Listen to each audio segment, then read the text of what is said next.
Hello everyone, once again welcome back to my channel NEET AIIMS biology biomania. और बच्चों, मैं हूं आपकी बायो गुरु। आज हम लोग करने जा रहे हैं एनटीए का पेपर नंबर 55 बायोलॉजी का कंप्लीट सॉल्यूशन हम लोग इस वीडियो में देखेंगे, यानी कि 1 to 90 क्वेश्चंस हम लोग पूरे आज अभी यहाँ पे सॉल्व करेंगे। साथ ही साथ में हम लोग ये भी देखेंगे कि पेपर का लेवल कैसा था। जैसा कि मुझे लगा तो उस हिसाब से ये पेपर बहुत ज्यादा टफ नहीं था। अगर आपने थोड़ा सा भी सीरियस होकर के पढ़ाई करी हुई है तो ये उस लेवल के अकॉर्डिंग है, यानी कि मीडियम लेवल का पेपर है। और अगर आपने थोड़ा सा भी पढ़ा है तो आप इसको आसानी से अच्छे मार्क्स इस पेपर में स्कोर कर सकते हैं, राइट। बाकी तो आप अभी जैसे पेपर सॉल्व करेंगे तो आपको खुद रियलाइज होगा कि आप किस लेवल पे अभी हैं। और सीरियसली गाइज, अगर आप लोग इस पेपर को आप लोगों को लगता है कि आपको ये काफी टफ लग रहा है तो आई थिंक आप लोगों को थोड़ा और मेहनत करने के लिए जरूरत है, राइट। तो जल्दी से जो बच्चे नए हैं मेरे चैनल पे, जल्दी से चैनल को सब्सक्राइब कर लें। और अगर आप लोगों को लगे कि ये वीडियो आपकी हेल्प कर रहा है तो इसे लाइक जरूर करें और साथ ही साथ अपने दोस्तों के साथ में जरूर शेयर करें। काफी सारे वीडियोस का लैक हो गया है, आई नो। एनटीए पेपर्स के बहुत सारे पुराने पेपर्स नहीं आए हैं, तो मैं उनके सोल्यूशन आपको हमेशा डेली एक पुराना पेपर दूंगी और साथ ही साथ में आपको एक नया जो लेटेस्ट पेपर चल रहा होगा उसका सोल्यूशन आपके पास में आएगा। तो इसके लिए बेल आइकन को जरूर प्रेस कर लीजिएगा ताकि आप लोगों के पास में अपडेट पहुंच जाए कि मैं किस टाइम पे पेपर अपलोड कर रही हूँ। मैंने 37 पेपर नंबर 37 तक आप लोगों को कंप्लीट सोल्यूशन प्रोवाइड कर रखे हैं। अब जो है आज मैं 55 से स्टार्ट कर रही हूँ, तो बाकी जो आपके पुराने पेपर्स हैं उनके सोल्यूशंस भी मैं आपको डेली प्रोवाइड करूंगी। अगर पूरा पेपर नहीं आया तो हाफ पेपर तो आएगा ही आएगा पुराने का, और नया जो आपका आ रहा है डेली वो आपके पास में सेम डे पहुंच जाएगा, राइट। तो चलिए बिना टाइम वेस्ट करते स्टार्ट करते हैं हम अपने पहले क्वेश्चन से।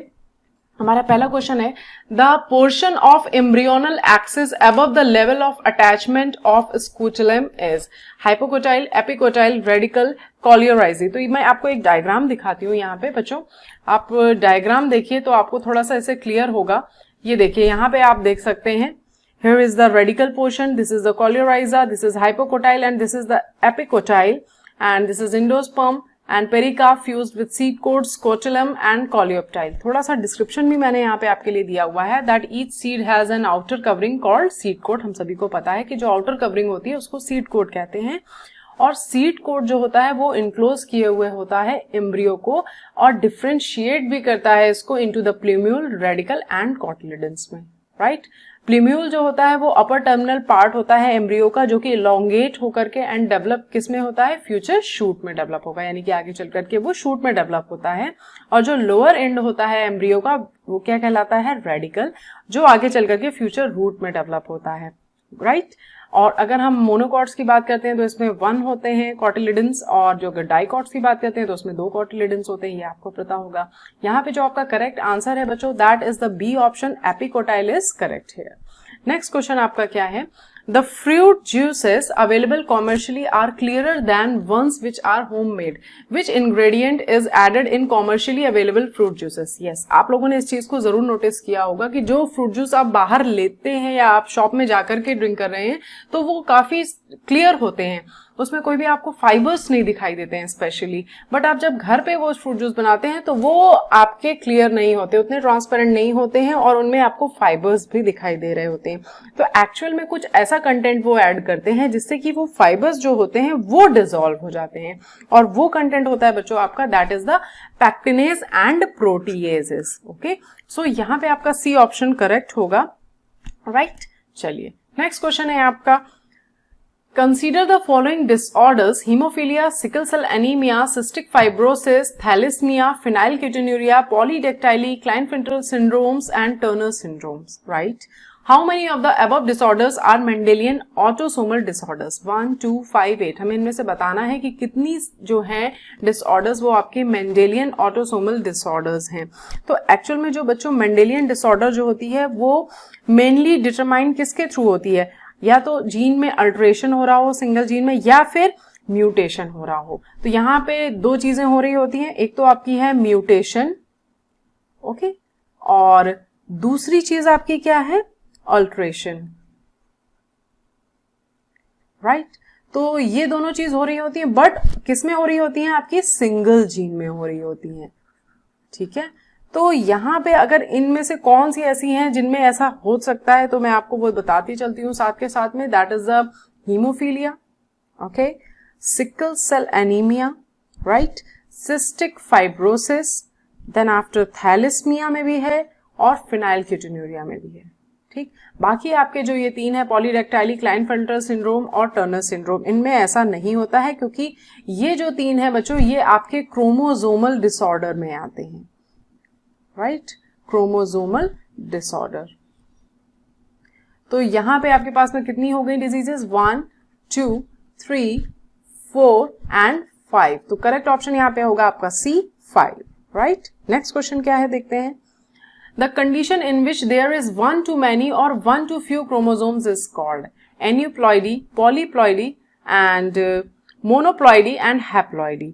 तो बच्चों जब भी क्रोमोसोम का नंबर ऑर्गेनिज्म में इंक्रीज हो या फिर डिक्रीज हो, दोनों ही केस की मैं बात कर रही हूं, या तो इंक्रीज हो या फिर डिक्रीज हो, लेकिन वो n के मल्टीपल में हो, ओके, सिंगल नहीं हो कि n सिर्फ हो रहा है, वो n का मल्टीपल नंबर हो, तो वो केस क्या कहलाता है आपका बच्चों, that is the polyploidy case, right. अब यहां पे आपसे कह रहा है कि in which there is 1 too many और 1 too few chromosome is called. ठीक, तो यहां पे जब अब क्रोमोसोम के नंबर में इंक्रीज हो रहा है और डिक्रीज हो रहा है, लेकिन 1 हो रहा है या ज्यादा से ज्यादा क्रोमोसोम्स में हो रहा है, तो ये कंडीशन जो होती है आपकी, ये एन्यूप्लॉइडी कंडीशन में होती है। तो यहां पे उस हिसाब से आपका जो ए ऑप्शन है वो करेक्ट होगा। बाकी थोड़ा सा एक्सप्लेनेशन यहाँ पे देखिए है, aneuploidy refers to a numerical change in part of the chromosome set, where as polyploidy refers to a numerical change in the whole set of chromosome. ये लाइन थोड़ी इंपॉर्टेंट है, whole set of chromosome, right. तो यहाँ आपका A option correct होगा। Next question क्या है आपका, select the incorrect statement. More than 900 restriction enzymes have been isolated from over 230 strains of bacteria. It is almost correct. In the year 1963, the 2 enzymes responsible for restricting the growth of bacteriophage in E. coli were isolated. This is also correct. Some key tools for recombinant DNA technology are restriction enzymes, polymerase enzyme, ligase, vectors and host root and organisms. तो ये भी correct है क्योंकि जितने भी recombinant DNA technology में tools होते हैं वो यही होते हैं आपके restriction enzyme जो पर्टिकुलर साइट पे कट करते हैं, पॉलीमरेज एंजाइम होते हैं, लाइगेज उनको ज्वाइन करने के लिए होते हैं, वेक्टर्स जो ट्रांसमिशन के लिए यूज होते हैं, या होस्ट रूट ऑर्गेनिजम्स होते हैं। ठीक है, तो ये भी करेक्ट है। EcoR1 cut the DNA between bases A and T only when the sequence GAATTC is present in the DNA। तो ये कट तो करता है EcoR1, लेकिन जो साइट ये बता रहा है वो नहीं सही है, तो यहाँ पे आपका डी ऑप्शन उस हिसाब से करेक्ट होगा। किस जगह पे कट करता है ये देखिए यहाँ पे कि the nucleic acid recognition sequence where the enzyme cuts GAATTC which has a palindromic complementary sequences CTTAAG, right. तो पहली चीज तो यहाँ पे पैलिंड्रोमिक आएगा, तो ये तो आपको सीक्वेंस सही दे रहा था, लेकिन जो कटिंग साइट है वो आप यहाँ पे देख सकते हैं। ठीक है, तो यहाँ पे आपका जो डी ऑप्शन है वो इनकरेक्ट स्टेटमेंट है, सो ये आपका करेक्ट ऑप्शन होगा। नेक्स्ट क्वेश्चन क्या है बेटा, if alien DNA is introduced using SAL1 in PBR 322, then transformant will grow on ampicillin, tetracycline, both A and B and none of these। अगर आप लोगों ने RDT को थोड़ा अच्छे से नहीं पढ़ा है बच्चों, तो ये क्वेश्चन कई बच्चों को कंफ्यूज कर सकता है, लेकिन मैं आपको बहुत सिंपल तरीके से समझाती हूँ कि सपोज दैट एक देखिए आप यहाँ पे आपके पास में क्या है, SAL1 की जो साइट है जहां पे आपका टेट्रासाइक्लिन रेजिस्टेंस जीन है। ठीक, क्योंकि यहाँ पे जो इसकी रिस्ट्रिक्शन साइट होती है SAL1 की, वो आपकी कौन सी है, टेट्रासाइक्लिन रेजिस्टेंस जीन की ही साइट होती है, राइट। तो अब अगर वहां पे हम फॉरेन डीएनए इंसर्ट करेंगे तो हम उसी पोर्शन पे ही तो इंसर्ट हो पाएगा, क्योंकि उसकी रिस्ट्रिक्शन साइट ही यही है। अगर हमें इससे कट कराना होगा तो हमें ऑब्वियसली उस साइट पे ही हम इंसर्ट करेंगे जहां पे टेट्रासाइक्लिन आर होगा, तो अदरवाइज वो कट नहीं कर पाएगा। तो हमने सपोज दैट यहाँ पे अपना फॉरेन डीएनए इंसर्ट कर दिया है इस जगह पे। ठीक है, तो अब फॉरेन डीएनए इंसर्ट कर दिया है, तो क्या टेट्रासाइक्लिन की इसके पास में साइट बची है, नहीं बची है। ठीक है, तो अब अगर इसको हम ग्रो करेंगे किसी मीडियम में, तो क्या ये अगर कोई मीडियम ऐसा है जिसमें टेट्रासाइक्लिन प्रेजेंट है, ठीक है, यहाँ पे देखिए आपको दोनों दे रखे हैं, एम्पिसिलिन और टेट्रासाइक्लिन दे रखा है, या फिर बोथ A एंड B दे रखा है। तो अगर सपोज दैट टेट्रासाइक्लिन के मीडियम में हमने रखा, तो अब क्या ये अपने आप को टेट्रासाइक्लिन से रेजिस्ट कर पाएगा, नहीं कर पाएगा, यानी कि ये वहां पे ग्रो नहीं कर पाएगा। ठीक, बट अगर इसको हम एम्पिसिलिन की साइट पे रखते हैं, जिसमें ऐसी एंटीबायोटिक वाले मीडियम में रखते हैं जिसमें एम्पिसिलिन एंटीबायोटिक है, उस मीडियम में ये ग्रो कर जाएगा, क्योंकि जो एम्पिसिलिन की साइट थी वो अभी भी है, वो नहीं हमने रिमूव करी है, हमने सिर्फ टेट्रासाइक्लिन वाली साइट को रिमूव किया था, क्योंकि उसी जगह पे वो कट कर रहा था SAL1। तो रिस्ट्रिक्शन जो हमारा होस्ट था उसमें जो हमने फॉरेन डीएनए इंसर्ट किया था वो उसी पर्टिकुलर साइट पे किया था, तो टेट्रासाइक्लिन की साइट इसमें नहीं है, अब एम्पिसिलिन की है, तो ये एम्पिसिलिन से अपने आप का रेजिस्टेंस शो कर लेगा और उस मीडियम में ग्रो कर लेगा, राइट। तो यहां पे आपका जो करेक्ट आंसर होगा वो ए ऑप्शन होगा। आई होप कि आपको ये अच्छे से समझ में आ गया होगा। नेक्स्ट क्वेश्चन क्या है आपका, a polysaccharide of cartilage is chondroitin sulphate, chondroitin, ossein and cartilagin. तो बच्चे जो आपका कॉन्ड्रोइटिन सल्फेट कह रहा है ये यहाँ पे आपका करेक्ट ऑप्शन होगा। क्यों होगा, क्योंकि इसको एक्चुअल में ये क्या होते हैं, ये गैग होते हैं, GAG, ये गैग होते हैं। और गैग किनको हम कहते हैं, ग्लाइकोजा अमाइनो ग्लाइकेन्स। यहाँ पे मैं लिख दे रही हूं ग्लाइकोजा अमाइनो ग्लाइकेन्स, इनको हम शॉर्ट फॉर्म में गैग्स के नाम से भी जानते हैं। और ये नॉर्मल नहीं है, ये सल्फेटेड हैं, तो इसलिए यहाँ पे जो आपका करेक्ट ऑप्शन आता है that is the chondroitin sulphate, यहाँ पे आपका करेक्ट होगा, राइट। और ये अनब्रांच्ड पॉलीसैकेराइड्स होते हैं जो कि बने होते हैं किससे, अल्टरनेट शुगर से, glucuronic acid and N acetyl galactosamine, right. तो यहाँ पे आपका ए ऑप्शन करेक्ट होगा। नेक्स्ट क्वेश्चन क्या है, question number 8, observe the picture given below and identify the disease causing nematode that causes a great reduction in yield of tobacco plants. तो आप इसको देखते ही समझ गए होंगे कि ये कौन सी डिजीज है, ये रूट नॉट डिजीज होती है बेटा, क्योंकि यहाँ पे देखिए आपको रूट में नॉट लाइक स्ट्रक्चर्स दिखाई दे रहे हैं, ठीक है। तो यहाँ पे ये एनसाइक्लोस्टोमा का रोल नहीं होता है, वुचेरिया ब्रोंकाइक्रोफ्टी का भी नहीं होता है, मेलिडोगाइनी इनकॉग्निटा एंड एस्कैरिस लुम्ब्रिक्वाइडिस, एस्कैरिस का भी नहीं होगा। यहाँ पे आपका जो सी ऑप्शन है वो कह रहा है, और इसके बारे में मैंने काफी सारा एक्सप्लेनेशन भी दिया है, उसकी सारी स्पीशीज के बारे में बताया है, वो आप यहाँ देख सकते हैं। That root knot nematode of tobacco is caused by meloidogyne nematodes, ठीक है। तो मेलिडोगाइनी का आपको यहाँ पे एक ही ऑप्शन दिख रहा था। अब इसमें बहुत सारे इसके हैं, देखो कौन कौन से हैं, मेलिडोगाइनी इनकॉग्निटा जिसे southern root knot nematode, and meloidogyne javanica जिसे जैवनीज रूट नॉट निमेटोड भी कहते हैं, एंड मेलिडोगाइनी हैप्ला जिसे नदर्न रूट नॉट निमेटोड कहते हैं, एंड मेलिडोगाइनी एरिनेरिया जिसे पीनट रूट नॉट निमेटोड होता है, ठीक है। तो यहाँ पे उसकी रेलिवेंट सारी स्पीशीज भी मैंने दे रखी हैं, और आपका करेक्ट ऑप्शन भी आपको पता चल गया है कि सी ऑप्शन यहाँ पे करेक्ट होगा।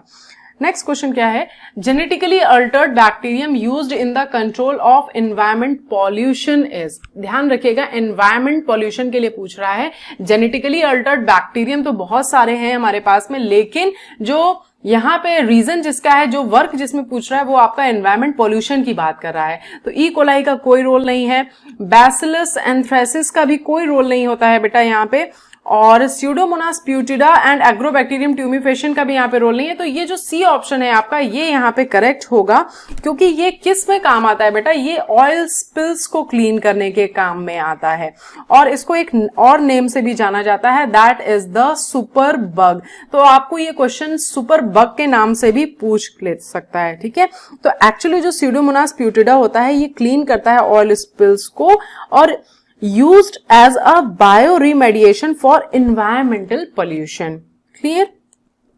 तो यहां पे आपका सी ऑप्शन करेक्ट होगा। नेक्स्ट क्वेश्चन क्या है देखते हैं, What type of gametes will be formed by genotype RRYY। तो यहां पे आपको genotype RR capital Y and small y दे रखा है। ये क्या है आपका जीनोटाइप है, और आपसे क्या पूछ रहा है, गैमीट्स पूछ रहा है। जिन बच्चों को गैमीट्स बनाने नहीं आते हैं बहुत ध्यान से देखिएगा, आज आपको इसी वक्त मतलब 10 सेकंड के अंदर आपको गैमीट्स बनाने अब आ जाएंगे हमेशा के लिए।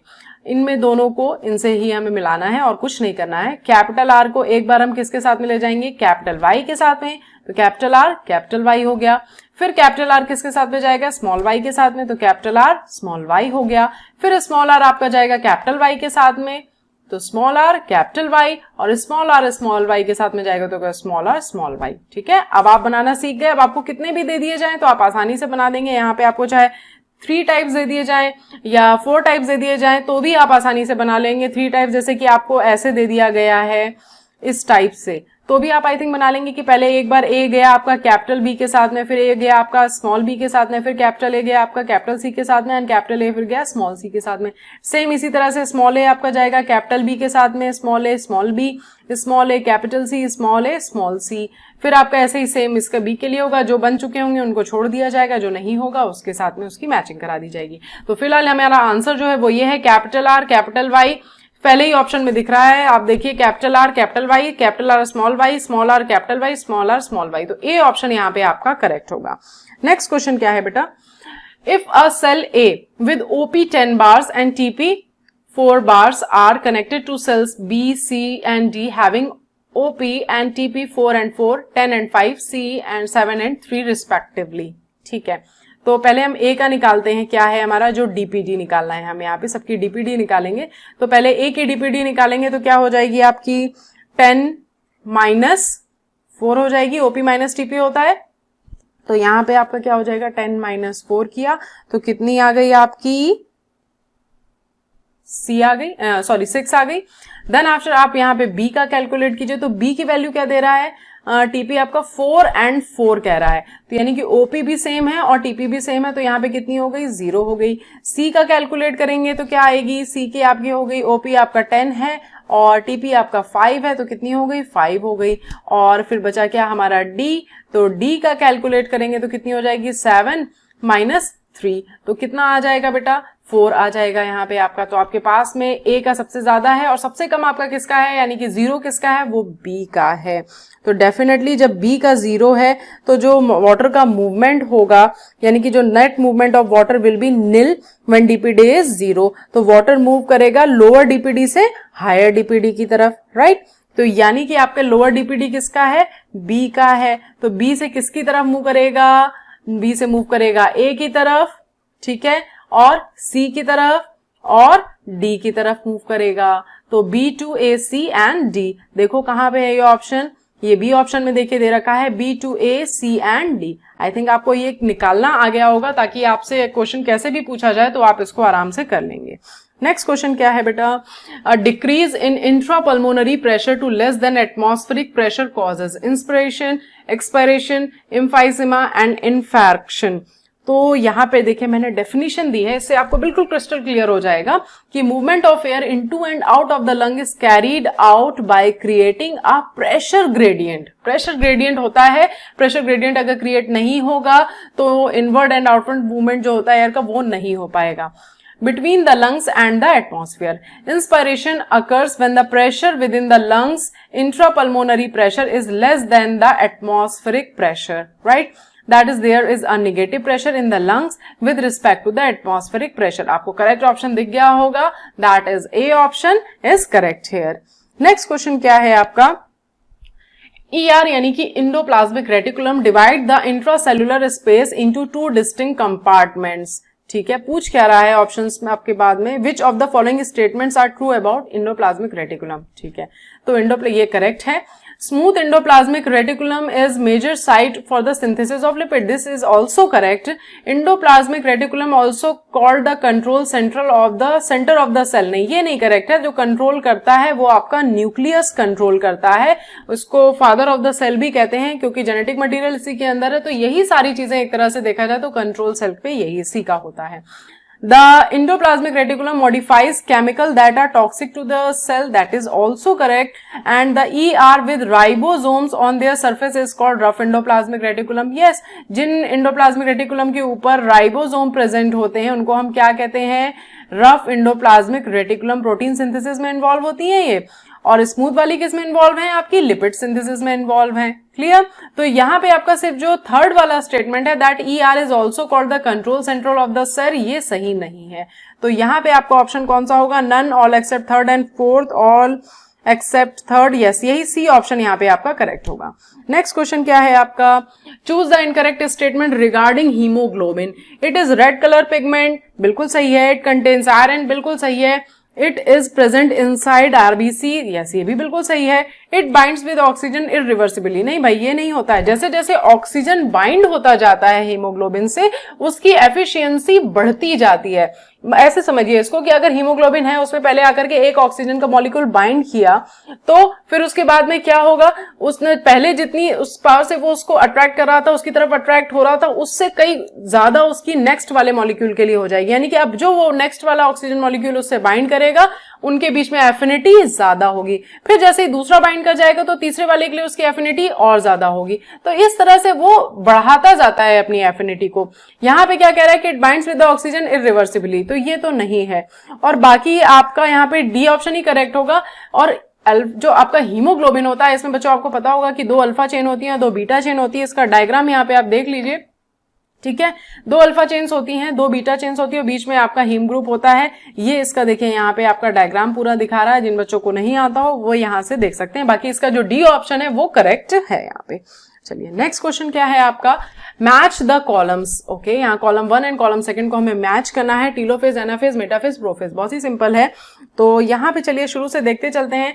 जो आपका टीलोफेज है, यानी कि टीलोफेज आपका किससे जाएगा, occurs after G2 interphase, checkpoint in the middle of mitosis, disjunction and followed by cytokinesis। तो आपका टीलोफेज आपका check point in the middle of mitosis. तो टीलोफ ए आपका जाएगा सेकंड के साथ में। ओके, ए सेकंड के साथ में एक ही ऑप्शन में है, तो बाकी के भी मैच करते हैं। एनाफेज जो है वो आपका क्या है, occurs after G2 interphase, check point, ये तो हो गया। disjunction followed by cytokinesis, disjunction में आएगा यहाँ पे आपका, तो दैट इज बी थर्ड। उसके बाद सी का आपका क्या हो जाएगा, सी आपका followed by cytokinesis and prophase occurs after G2 phase. तो यहाँ पे आपका ये डी का फर्स्ट हो जाएगा। तो यहाँ आपका बी ऑप्शन करेक्ट होगा। चलिए नेक्स्ट क्वेश्चन क्या है आपका, forcible peristaltic movements of short duration occur in intestine, heart, fallopian tube and uterus. तो बच्चे ये जो फोर्सिबल पेरिस्टाल्टिक मूवमेंट होता है बहुत शॉर्ट ड्यूरेशन, तो ये आपका सिर्फ 3 से 4 बार ही होता है। ठीक है, पूरे दिन में अगर हम काउंट करें तो सिर्फ 3 से 4 बार होता है, और जिसमें कंटेंट को लार्ज इंटेस्टाइन के वन डिवीजन से नेक्स्ट डिवीजन में शिफ्ट कर दिया जाता है। ठीक है, तो यहाँ पे हार्ट, फैलोपियन ट्यूब, ये तीनों में से कोई भी ऑप्शन करेक्ट नहीं है, तो इंटेस्टाइन आपका यहाँ पे करेक्ट आंसर होगा। ओके, चलिए नेक्स्ट क्वेश्चन है हमारा, find the correct match. Amyloplast store lipids, aleuroplast store proteins, pyrenoid store proteins and elioplast store petroleum। तो बच्चे जो ल्यूकोप्लास्ट होते हैं ये हमारे colourless carbohydrate which carries out storage of food. ठीक है, किसकी बात हम कर रहे हैं यहाँ पे, सारे ल्यूकोप्लास्ट की बात कर रहे हैं, राइट। अब इसमें जो आपके कार्बोहाइड्रेट इन अमाइलोप्लास्ट, एल्यूरोप्लास्ट क्या स्टोर करते हैं, ये आपके प्रोटीन्स, और इलायोप्लास्ट आपका क्या स्टोर करता है, लिपिड को स्टोर करता है। जो पायरिनॉइड्स होते हैं ये ऐसे स्पेशल स्ट्रक्चर्स प्रेजेंट होते हैं क्लोरोप्लास्ट में, वो सिर्फ एल्गी में होते हैं, और ये क्या स्टोर करते हैं, स्टार्च को स्टोर करते हैं। ठीक है, तो यहाँ जो आपका करेक्ट ऑप्शन है वो आपका देखिए अमाइलोप्लास्ट नहीं हो सकता, एल्यूरोप्लास्ट होगा यहाँ पे आपका, क्योंकि ये प्रोटीन को स्टोर करता है। बाकी मैंने यहाँ पे एक चार्ट भी है मेरे पास में, उससे आपको और भी कई सारे डाउट्स क्लियर हो जाएंगे, राइट। तो यहाँ पे आप इससे भी देख सकते हैं, ताकि अगर क्वेश्चन किसी और से भी पूछा जाए तो भी आप इसे कर सकें। चलिए नेक्स्ट क्वेश्चन की तरफ मूव करते हैं। Pericardium is double walled membranous bag, single walled membranous bag, double walled cartilaginous cavity and double walled coelomic cavity. तो पेरिकार्डियम जो होता है एक टफ होता है, डबल लेयर्ड फाइब्रोसिरस सैक होता है जो कि हार्ट को कवर करता है। तो यहाँ पे आपका जो ए ऑप्शन है वो आपका करेक्ट होगा यहाँ पे, राइट। और मेनली जो इसका काम क्या होता है, इसके अंदर एक्चुअल में फ्लूइड भरा होता है जो हार्ट को क्या करता है, जर्क्स से, एक्सटर्नल जर्क्स जो शॉक्स होते हैं इनसे प्रोटेक्ट करता है। तो इस हिसाब से आपका जो ए ऑप्शन है दैट इज करेक्ट है। नेक्स्ट क्वेश्चन क्या है, Chlorophyceae are grass green due to the dominance of pigment, chlorophyll A and C, chlorophyll B and A, chlorophyll D and C and chlorophyll A and D. तो Chlorophyceae को generally हम किस और नाम से जानते हैं, ग्रीन एल्गी के नाम से भी जाना जाता है। तो अगर आपको नहीं पता है तो आप देख सकते हैं। बाकी अगर कुछ बच्चों को इनके एग्जाम्पल्स लर्न करने में डिफिकल्टी है तो मेरे पास में निमोनिक्स की मेरे चैनल पे ही ट्रिक्स के वीडियोस भी बने हुए हैं, तो आप निमोनिक्स के प्लेलिस्ट में जा करके बहुत सारे वीडियोस हैं वहां पे आप देख सकते हैं। उसमें एल्गी के भी हैं, फंजाई के भी हैं, इवन इवोल्यूशन के जो बहुत कम अवेलेबल होते हैं वीडियोस वो भी अवेलेबल है वहां पे, तो आप देख सकते हैं। बाकी यहाँ पे आपसे क्या पूछ रहा है, मेन पिगमेंट पूछ रहा है, तो वो आपका क्लोरोफिल बी एंड क्लोरोफिल ए होगा। इसके अलावा जो यहाँ पे एसेसरी पिगमेंट्स होते हैं, यहाँ मैं लिख दे रही हूँ ताकि आप उसे याद भी रख सकते हैं। तो दैट इज, क्या होते हैं यहाँ पे एसेसरी पिगमेंट, एक तो आपका होता है बीटा कैरोटीन, राइट, याद रखिएगा, एंड दूसरा क्या होता है, ज़ैंथोफिल होता है। क्लियर? तो आपको क्लियर हो गया कि chlorophyll B and A and साथ में बीटा कैरोटीन एंड ज़ैंथोफिल। तो नेक्स्ट क्वेश्चन की तरफ हम मूव करते हैं। हम क्या है हमारा, विच of the following is correct regarding tricuspid valve. तो ट्राइकस्पिड वॉल्व पहले एक्चुअल में इसका क्या है, काम है, वो तो आप जान लीजिए कि ये प्रिवेंट करता है ब्लड को to from flowing back into the right atrium during the contraction of ventricle. अब बाकी हम यहाँ ऑप्शंस देखते हैं। That it has 3 muscular flaps, it guards the opening between right atrium and right ventricle, it is an unidirectional valve, all of the above. तो यहाँ पे आपके ये सारे ही पॉइंट्स बेटा करेक्ट हैं, तो डी ऑप्शन यहाँ पे आपका करेक्ट होगा। नेक्स्ट क्वेश्चन क्या है, migration of dash towards the 2 opposite poles is characteristic features of anaphase during mitosis. Anaphase का डायग्राम देखिए, chromosome break at centromeres and sister chromatids move to opposite ends of the cell. थोड़ा speed बढ़ाते हैं। अब आपको option दिख गया होगा कि यहाँ पे क्या होगा। तो देखिए ऑप्शन क्या है, single chromatid chromosome, double chromatid chromosome, tetrad chromosome and dyad chromosome. तो ए ऑप्शन यहाँ पे आपका करेक्ट होगा, single chromatid chromosomes. Next question क्या है, high content of carboxy haemoglobin in blood is associated with smoking, alcoholism, opiates and radiation therapy. तो ये दो तो नहीं होंगे, ओपिएट्स एंड रेडिएशन थेरेपी। बाकी जो अल्कोहलिज्म में भी नहीं होगा, जो स्मोकिंग होती मतलब है, स्मोकिंग यानी कि जो लोग सिगरेट स्मोक करते हैं तो उनके अंदर में CO की यानी कि कार्बन मोनोऑक्साइड की कंसंट्रेशन हाई होती है नॉर्मल के कंपैरेटिवली में, राइट। Smokers are expose to estimated 400 to 500 ppm CO यानी कि कार्बन मोनोऑक्साइड की जब वो स्मोक करते हैं तो इतना उनके अंदर उसका एस्टिमेटेड अवेलेबिलिटी होती है, ठीक है। और जो फिर ज्यादा क्या बनाएगी, आपकी कार्बोक्सी हीमोग्लोबिन का फॉर्मेशन करेगी, ठीक है। तो यहाँ पे आपका जो ए ऑप्शन है वो करेक्ट होगा। अब आपको समझ में आ गया होगा कि स्मोकिंग क्यों हमारे लिए इंजीरियस होती है हेल्थ के लिए। नेक्स्ट क्वेश्चन क्या है, चलिए देखते हैं। डायग्राम है यहाँ पे, select the option with correct labelling. तो चलिए देख लेते हैं हमें कौन कौन सी लेबलिंग्स इसमें से पता है। तो ये दो हैं, दोनों में 1 1 यानी कि अच्छा ये सेम है। तो 4 तो आपको दिख रहा होगा कि ये देखिए बीच में है, तो ये आपका एक वॉल्व है बेटा, right, this is a valve. और ये आप नेटवर्क समझ गए होंगे, ये क्या है, कैपिलरीज है। 5 नंबर आपका क्या है, कैपिलरीज। और बाकी जो आपका 1 है तो आउटर है ना, तो ये आपकी एपिथेलियल टिश्यूज हो जाएंगे, that is epithelial tissues, okay. और फिर उसके बाद में आपका जो 2 है ये आपकी स्मूथ मसल्स हो जाएंगी, then after smooth muscles, and जो आपका 3rd हो जाएगा वो इनके कनेक्टिव टिश्यू आ जाएगा। तो 3rd यहां मैं लिख देती हूं, that is the connective tissue. तो अब आपको ऑप्शन तो आई थिंक समझ में आ गया होगा कि कौन सा करेक्ट होने वाला है। फर्स्ट एपिथेलियल टिश्यू फर्स्ट में ही है, ए ऑप्शन में ही देखिए, first epithelial tissue, second smooth muscle, 3rd connective tissue, 4th valve है, 5th कैपिलरीज है। तो आपका ए ऑप्शन यहाँ पे करेक्ट होगा। नेक्स्ट क्वेश्चन क्या है बेटा, the structure that remains separate with forming a layer is epithelial cells, muscle cells, nervous cells and gland cells. तो यहाँ सी ऑप्शन आपका करेक्ट होगा, नर्वस सेल। थोड़ी स्पीड बढ़ाते हैं, काफी क्वेश्चन अभी बाकी हैं। नेक्स्ट क्वेश्चन है, the statements are given below suits for possesses a protective shell or exoskeleton, is small sized, ability to fly, produce large number of offsprings quickly, birds, insects, mammal, reptiles। तो insects में ये सारी qualities होती हैं, इनके ऊपर exoskeleton भी होता है, प्रोटेक्टिव शेल्स भी होती हैं, साइज में स्मॉल भी होते हैं। बाकी को आप सोचिए, बर्ड्स हो गए, इंसेक्ट्स हो गए, रेप्टाइल मैमल्स हो गए, और रेप्टाइल्स क्या ऐसे होते हैं, नहीं इंसेक्ट के अलावा नहीं। और produce large number of offsprings quickly, तो इन 3 में भी ये पॉसिबल नहीं है। तो ए भी नहीं होगा, सी भी नहीं होगा, डी भी नहीं होगा। यहाँ पे आपका जो बी ऑप्शन है वो करेक्ट होगा। नेक्स्ट क्वेश्चन क्या है, which of the following addictive habit could lead to the danger of urinary bladder, throat and lung cancer. अभी अभी एक क्वेश्चन आया था, जरा सोचिए कौन सा क्वेश्चन था वो। अभी हमने एक पढ़ा था स्मोकिंग से क्वेश्चन, है ना। जब टोबैको बर्न होता है, यानी कि टोबैको बर्निंग क्या प्रोड्यूस करती है बेटा, टार प्रोड्यूस करती है, ठीक है। एक केमिकल सब्सटेंस होता है जो कि हेल्थ के लिए बहुत ही ज्यादा हार्मफुल होता है।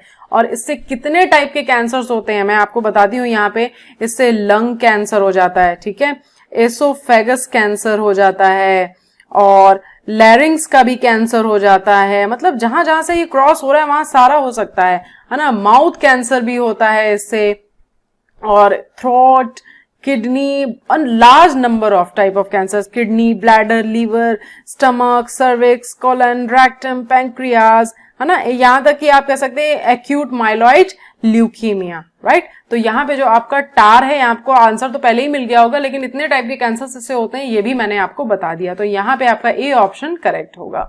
नेक्स्ट क्वेश्चन क्या है बेटा, Which of the statement is true regarding Km? It is the measure of the stability of the ES complex. It is the measure of the stability of the affinity of an enzyme for its substrate. A high Km indicates weak substrate binding, and all of these. तो यहाँ पे थोड़ा सा explanation भी है that Michaelis constant Km is defined as the substrate concentration at which the reaction rate is half of its maximal value, or in other words it defines the substrate concentration at which half of the active sites are occupied. तो यहाँ पे आपके सारे ही points correct हैं, तो D option यहाँ पे correct होगा। नेक्स्ट क्वेश्चन क्या है, an individual molecular structure with an antigen to which an individual antibody binds is as an hinge region, epitope, FAB region and FC region। तो यहाँ पे एपिटोप आपका करेक्ट ऑप्शन होगा। नेक्स्ट क्वेश्चन क्या है, which of the following is incorrect statement? Vascular bundle of dicot stem said to be open. In dicot stem, endodermis is referred to as a star sheath. इस दोनों ही correct है। Intrafascicular cambium is primary in lateral meristem.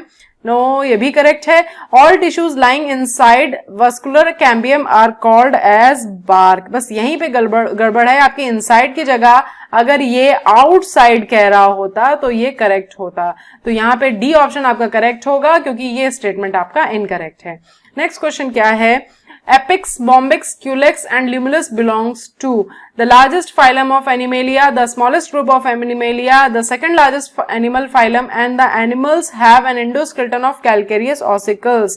तो भाई ये सारे किसके members हैं, ऑर्थ्रोपोड के, और ऑर्थ्रोपोड जो होता है वो आपका लार्जेस्ट फाइलम ऑफ एनिमेलिया है। तो यहाँ पे आपका ए ऑप्शन करेक्ट होगा। नेक्स्ट क्या है, question number 31, cells are living and thin walled and their cell walls are made up of cellulose. They store food material. The radial conduction of water in plants takes place by the help of these tissues. And जो आपका third point है, the radial conduction of water in plants take place by, ये हो गया। Which of the above features belongs to xylem parenchyma? तो यहाँ पे जो आपके कौन कौन से फीचर्स हैं जो आपके जाइलम पैरेन्काइमा को बिलोंग करते हैं, तो आपको पता ही होगा कि जो आपकी सुई अटक रही है वो किस पे अटक रही होगी, कि स्टोर फूड मटेरियल में, क्योंकि बाकी ये दोनों पॉइंट्स जो हैं आपके क्लियर होंगे। तो ये स्टोर फूड मटेरियल्स किस फॉर्म में करते हैं बेटा, ये स्टार्च और फैट, ये दो फॉर्म होते हैं जिसमें ये स्टोर फूड मटेरियल करते हैं, ठीक है। और अदर सब्सटेंसेस कुछ होते हैं जिन्हें कह सकते हैं आप टैनिन्स नाम से जाना जाता है, दैट इज टैनिन्स, ठीक है। बाकी आपके दोनों पॉइंट्स तो करेक्ट थे, तो इस हिसाब से सेकंड वाला भी करेक्ट हो गया और आपका फर्स्ट वाला भी करेक्ट था। तो यहाँ पे आपका जो तीनों ही पॉइंट्स करेक्ट हैं, तो डी ऑप्शन आपका यहाँ पे करेक्ट आंसर होगा। नेक्स्ट क्वेश्चन क्या है, Lichens are symbiotic association of an algal and fungal component respectively. They are termed as algobiont and mycobiont, algobiont and fungibiont, and mycobiont and phycobiont, phycobiont and mycobiont। तो भाई किसका composition है ये, मतलब किसका combination आप कह सकते हैं, किसका एसोसिएशन है, तो that is algae and fungi. तो एल्गी एंड फंजाई, तो एल्गी के लिए कौन सा यूज किया जाता है term, that is the phycobiont, right. और फंजाई के लिए दैट इज माइकोबायोंट। तो यहाँ पे आपका करेक्ट ऑप्शन होगा that is phycobiont and mycobiont. तो डी ऑप्शन आपका यहाँ पे करेक्ट होगा, क्योंकि एल्गी जो है वो आपकी ऑटोट्रॉपिक होती है और फंजाई जो है वो आपके हेटरोट्रॉपिक है, राइट। नेक्स्ट क्वेश्चन क्या है, Which one of the following expanded forms of the following acronyms is correct? IPCC, International Panel for Climate Change। तो IPCC का ये नहीं है, यहाँ पे आपके इसका जो फुल फॉर्म होगा international panel for climate change की बजाय आपका होगा इंटर गवर्नमेंटल। तो यहाँ पे मैं इतना चेंज कर दे रही हूँ, दैट इज इंटर गवर्नमेंटल। ये बाकी भी बता दे रही हूँ इसलिए ताकि अगर इनके क्वेश्चन आए बेस्ड तो आप इसको कर सकें। तो ये नहीं सही है, यहाँ पे इंटर गवर्नमेंटल है, बाकी ठीक है। फिर क्या है आपका यूनेप का दे रखा है यूनाइटेड नेशंस एनवायरमेंटल पॉलिसी, तो यहाँ पॉलिसी की जगह क्या होगा बेटा प्रोग्राम होगा, यूनाइटेड नेशन एनवायरमेंटल प्रोग्राम। तो यहाँ पे मैं इसकी जगह पे प्रोग्राम लिख दे रही हूं ताकि आपको याद रहे। फिर उसके बाद में है EPA, तो EPA का क्या है एनवायरमेंटल प्रोटेक्शन एजेंसी, तो पोल्यूशन की जगह क्या हो जाएगा दैट इज प्रोटेक्शन। क्लियर। और फिर आपका IUCN का क्या दे रखा है international union conservation of natural resources, तो ये करेक्ट है, तो यहां पे आपका डी ऑप्शन करेक्ट होगा। बाकी तीनों की भी मैंने आपको बता दी ताकि अगर एग्जाम में आए तो आपको याद रहे। नेक्स्ट क्वेश्चन क्या है identify the structure which represents homology in the following picture, तो यहाँ पे आपको बोगेनवेलिया और कुकुरबिटा दे रखा है। ऑप्शंस क्या है axillary buds, leaves, stem and aerial roots. Axillary bud आपका करेक्ट ऑप्शन होगा बेटा, और लीव्स क्या हो सकते हैं नहीं हो सकते हैं देखिए, और क्योंकि जो होमोलॉजी एक्चुअल में क्या है होमोलॉगस ऑर्गन्स कौन से ऑर्गन्स होते हैं जो इनहेरिट करते हैं कॉमन एंसेस्टर को, यानी कि वो रिप्रेजेंट कर रहे होते हैं कॉमन ओरिजिन को, ठीक है, they are representing the common origin, common ancestor represent कर रहे हैं, राइट। तो यहाँ पे एक्सिलरी बर्ड्स आपका करेक्ट ऑप्शन होगा, बाकी leaves, stem and aerial roots आपका करेक्ट नहीं होगा। नेक्स्ट क्वेश्चन की तरफ मूव करते हैं। In Rivett-Popper hypothesis, rivets of wings are considered as dominant species, critical link species, rare species and keystone species. तो इसको थोड़ा ध्यान से देखिएगा, मैं इसमें पूरी आपको इंफॉर्मेशन इसकी देती हूँ। जो राइवेट पॉपर हाइपोथेसिस थी वो आपके किन इकोलॉजिस्ट ने दी थी, उनका नाम था पॉल एहलरिच। आप इसको नोट भी कर सकते हैं ताकि आपको ये याद रहे। और जो इन्होंने बताया था जिसके बारे में स्पीशीज मेनली वो बताई थी आपकी कीस्टोन स्पीशीज के बारे में बताया था, ठीक है। जो दो मेन पॉइंट्स हैं इनमें वो यही है, और यहाँ पे उस हिसाब से आपका करेक्ट आंसर आपको दिख गया होगा, that is the D option is correct. इन्होंने कुछ एरोप्लेन मॉडल के जैसा शो किया था जिसके अकॉर्डिंग इन्होंने सारी स्पीशीज के बारे में बताया था, ठीक है। तो आप उसको डिटेल में भी पढ़ सकते हैं, बट यहाँ हमारे पास टाइम कम है तो मैंने जो दो मेन पॉइंट थे वो आपके यहाँ पे बता दिए, तो डी ऑप्शन यहाँ पे करेक्ट होगा। नेक्स्ट क्वेश्चन क्या है the consequences of the industrial revolution which took place in England was white colour moths were more in rural area, black coloured moths were more in urban area, no variant was completely wiped out and all of the above, तो ये D option यहाँ पे आपका correct होगा। Next question क्या है currently more than 15,500 species world wide are facing the threat of extinction, ठीक है, इतना नंबर है। Out of these what is the percentage of the threatened mammalian species, तो 12%, 32%, 31% एंड 23%। तो बेटा जो आपकी बर्ड स्पीशीज के बारे में अगर हम बात करते हैं, यहाँ पे मैं सबके बारे में आपको बताऊंगी, तो बर्ड स्पीशीज जो होती हैं उनका है आपका 12%, ठीक है। लाइन से ऑप्शंस देखते चलते हैं। फिर उसके बाद में आपका क्या आता है, जो इससे ज्यादा बढ़ेगा नंबर तो वो आपका आएगा मैमेलियन स्पीशीज के लिए, तो मैमेलियन स्पीशीज का जो होगा वो है आपका 23%, ठीक है। राइटिंग थोड़ी गंदी सी बन रही है।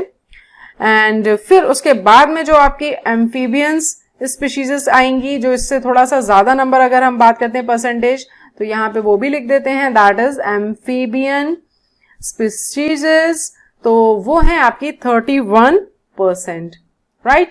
फिर उसके बाद में जो 32% आएगा वो आपका जिम्नोस्पर्म्स स्पीशीज आ जाएंगे इसमें। क्लियर। तो आई थिंक आपको सारे ऑप्शंस क्लियर हो गए होंगे। यहाँ पे जो हमसे पूछ रहा है वो पूछ रहा है मैमेलियन स्पीशीज, तो मैमेलियन स्पीशीज आपकी है 23%, तो डी ऑप्शन आपका करेक्ट होगा। नेक्स्ट क्वेश्चन क्या है Which of the following will inactivate the process of catalysis converters fitted in automobiles? Running very fast, use of leaded petrol, using BS4 fuel and use of low sulfur fuel.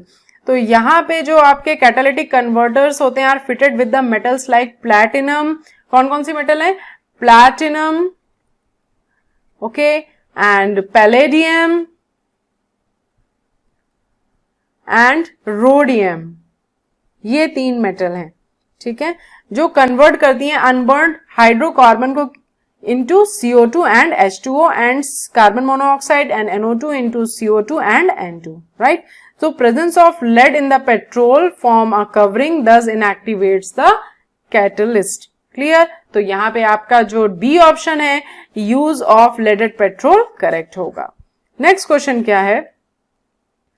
Choose the incorrect match. Male external genitalia, penis, right. Male accessory glands, seminal vesicle and prostate, right. Lubrication, bulbourethral gland, so that is also right. Scrotum situated inside the testis. क्या inside the testis होता है? नहीं बेटा, that is not correct here. ये match जो है वो आपका correct नहीं है, क्योंकि जो it helps in regulate the temperature for spermatogenesis. अगर टेम्परेचर की बात करें तो 2.5 डिग्री सेल्सियस टेम्परेचर इसका नॉर्मल बॉडी टेम्परेचर से कम होता है.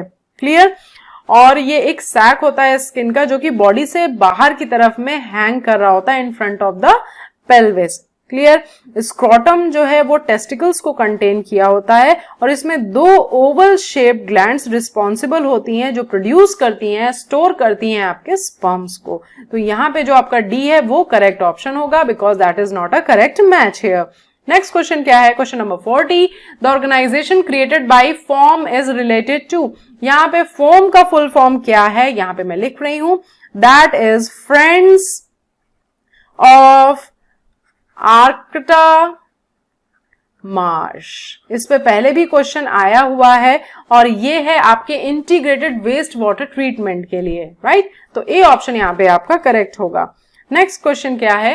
If birth rate B, death rate D, immigration E and immigration is I, then choose the correct match. Population is stable, population is increasing. Okay, line से देखते चलते हैं. तो population अगर स्टेबल है तो इमिग्रेशन मतलब क्या है? आई मतलब क्या है? और बाहर से जो आ रहे हैं. और इमिग्रेशन ई जो से रिप्रेजेंट कर रहा है, उसका मतलब जो यहाँ पे नेटिव थे वो हमारे बाहर जा रहे हैं दूसरी कंट्री में. ठीक, तो यहाँ पे कह रहा है कि पॉपुलेशन इज स्टेबल. तो पॉपुलेशन अगर स्टेबल है तो यहाँ पे जो बर्थ हो रही है, साथ ही साथ में जो आपके बाहर से आ रहे हैं वो इक्वल किसके होंगे?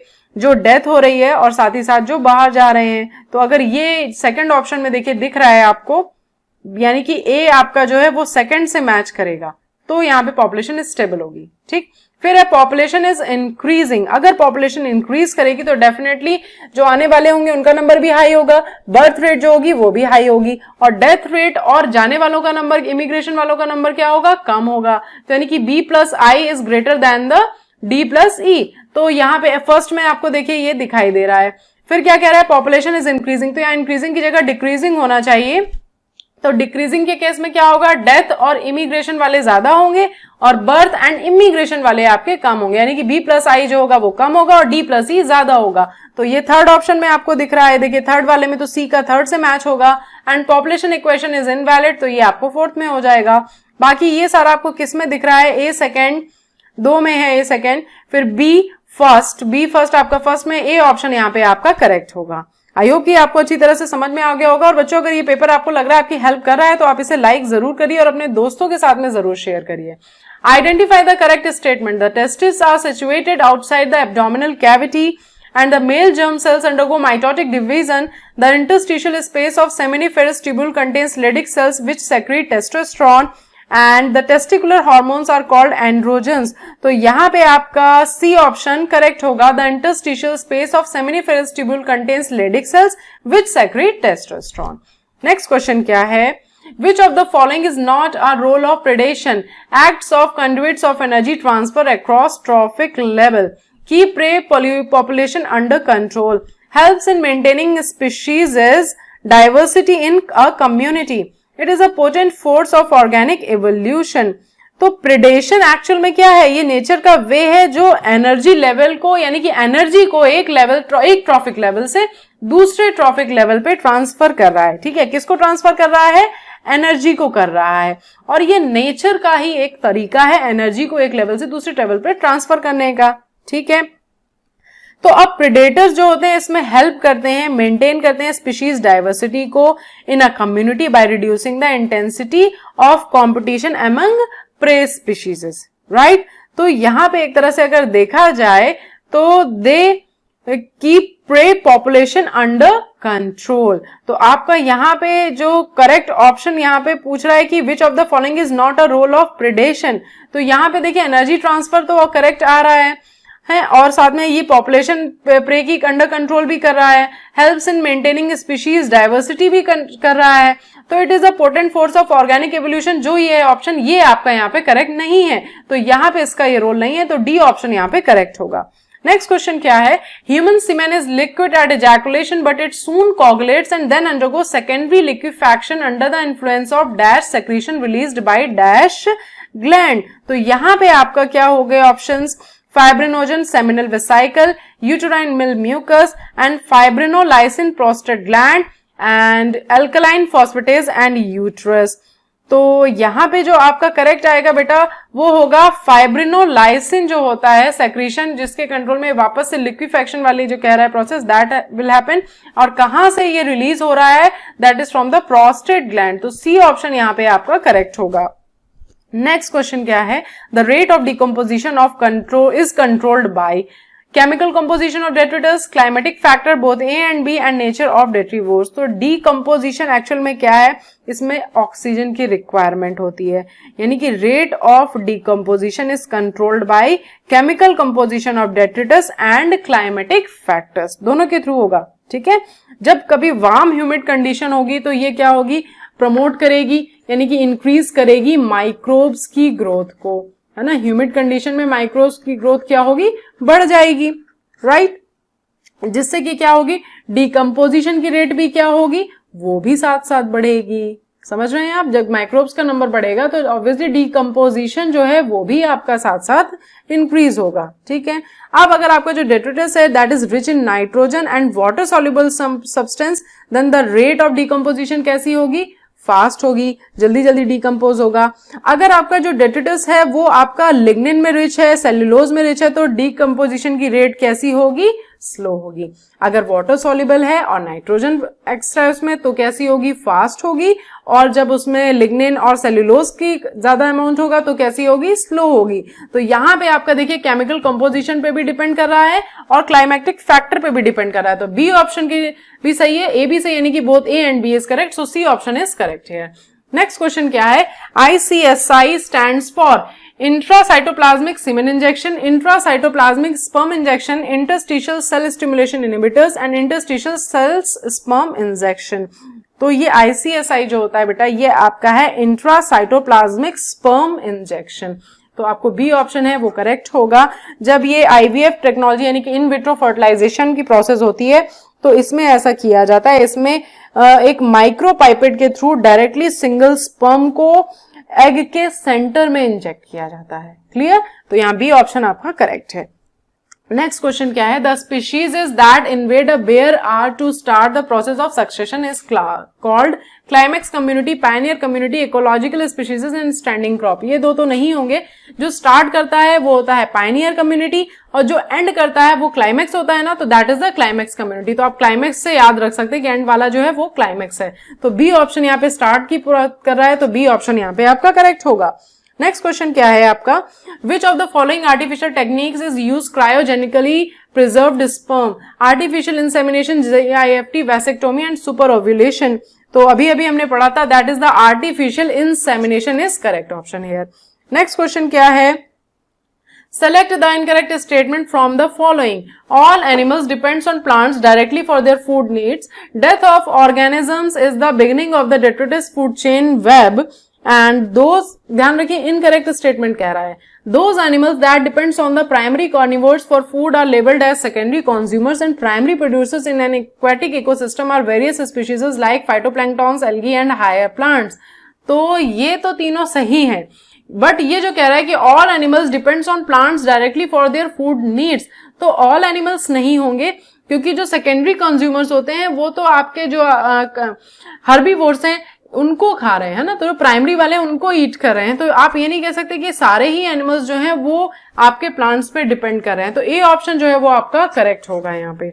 नेक्स्ट क्वेश्चन क्या है, which of the following is a pair of fresh water variety of fish, rohu, catla, mackerel, pomfret, Bombay duck. तो यहाँ पे आपकी ऑप्शंस क्या है, rohu and catla, mackerel and catla, mackerel and pomfret and Bombay duck and pomfrets. काफी सारी वैरायटीज हैं।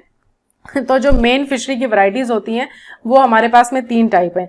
पहली है आपकी मरीन फिशरी, राइट। दूसरी है आपकी एस्चुरीन फिशरी, आप इसको नोट भी कर सकते हैं या स्नैपशॉट भी ले सकते हैं। और जो तीसरी है हमारी वो है इनलैंड फिशरी, ठीक है। अब यहाँ पे जो आपका करेक्ट ऑप्शन है वो है आपका रोहू एंड कटला, जो है ये आपकी फ्रेश वैरायटी वाटर वाली फिशेस की वैरायटीज हैं। ये आप क्वेश्चन पहले भी आ चुका है एनटीए पेपर में ही। नेक्स्ट है आपका select the correct match based on the type of aestivation of corolla and their examples. Velvet cassia, twisted China rose, lady finger, calotropis, imbricate cassia, gulmohar, vexillary, pea, bean, aloe and tulip. तो यहाँ जो आपका correct option है that is the C option, imbricate cassia and gulmohar is the correct answer here. Next question है which of the following responses is taken up by some animals to avoid detection by predators. Predator से बचने के लिए क्या करते हैं कुछ animals या कुछ इंसेक्ट्स। तो म्यूटेशन नहीं, क्या तुरंत म्यूटेशन होगा, नहीं। एंथ्रोपोजेनिक एक्शन नहीं। इंडस्ट्रियल पॉल्यूशन ये तो अलग चीज है। कामोफ्लैग ये करते हैं, वो अपने आप को ऐसा चेंज कर देते हैं जिस एनवायरनमेंट में वो प्रेजेंट होते हैं बिल्कुल उसी की तरह ही लगने लगते हैं। यानी कि अगर लीफ के पास में तो that they will look like a leaf, तो उनको क्या प्रेडेटर देख पाएगा, नहीं, विजिबल ही नहीं होंगे, तो वो उनकी जान बच जाएगी, ठीक है। तो वो यहाँ पे कैमोफ्लैग ऑप्शन यहाँ पे आपका जो है वो करेक्ट होगा। बहुत सारे इंसेक्ट्स में होता है। आपको लीफ का एक बहुत अच्छा सा एग्जाम्पल है, कभी आगे क्वेश्चन आया तो मैं उसको जरूर इंक्लूड करूंगी डायग्राम को।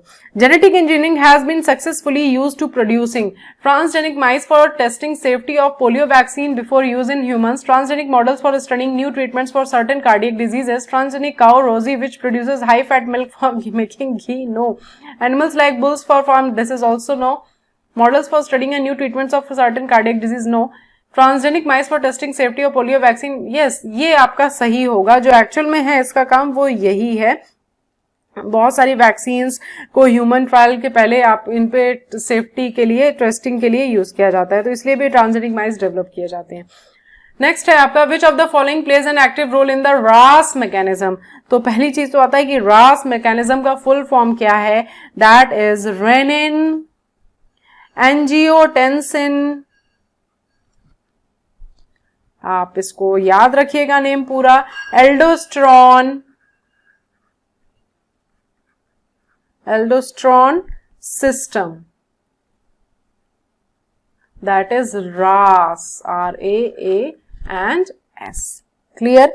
ये हार्मोन सिस्टम होता है विद इन द बॉडी जो इसेंशियल होता है आपके ब्लड प्रेशर को रेगुलेशन करने के लिए और साथ ही साथ में आपके फ्लूइड बैलेंस के लिए भी ये जरूरी होता है। याद रखिएगा रास किस में इन्वॉल्व है, blood pressure and fluid balance को कंट्रोल करने के लिए, ठीक है।